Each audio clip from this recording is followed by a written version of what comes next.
to clean it, basically.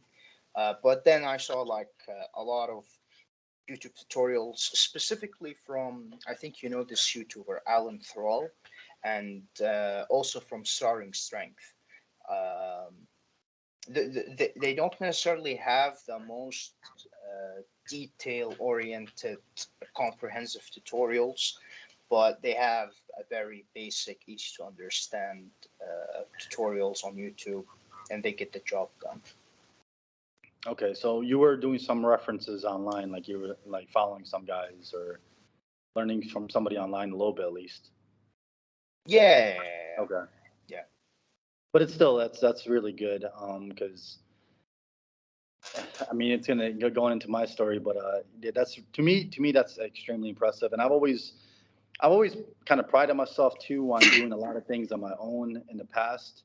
I haven't got a coach until more recently. It was like 2019 was when I got my coach, and and it's funny because the way he became a coach, he kind of insulted me, and it was in a good way.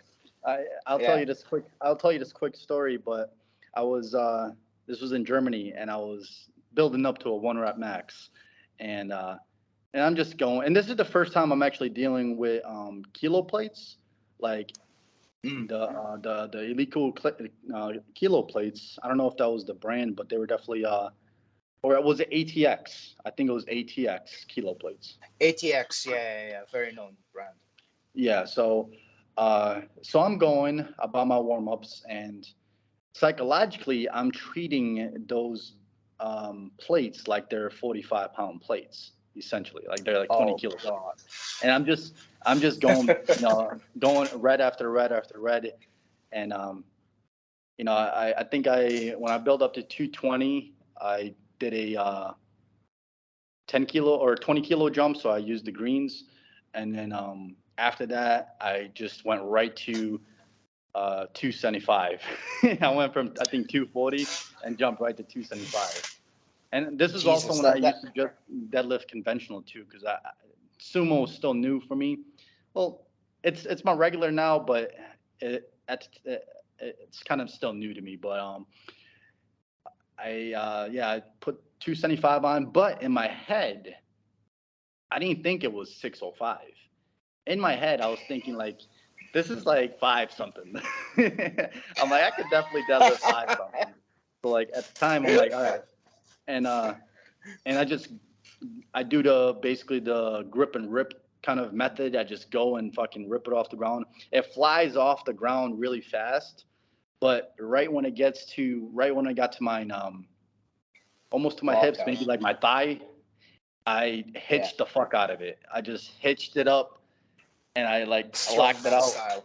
And everybody was watching too. Like the people that were at the gym were all just like watching me like stack these weights up, and not even like just jumping up.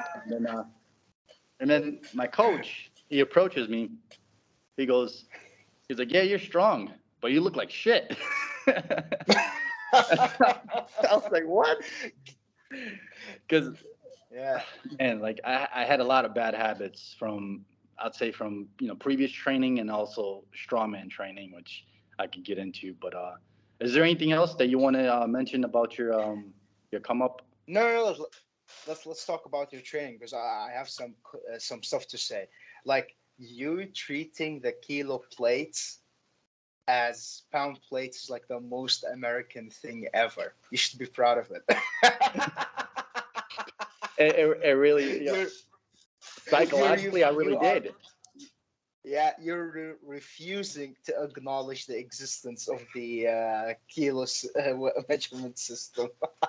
I love it. Yeah, and also like you're.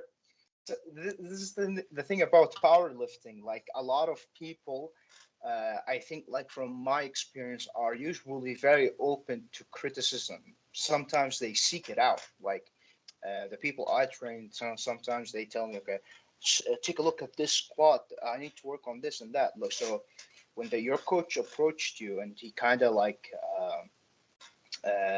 told you like, hey, you need to do this and that.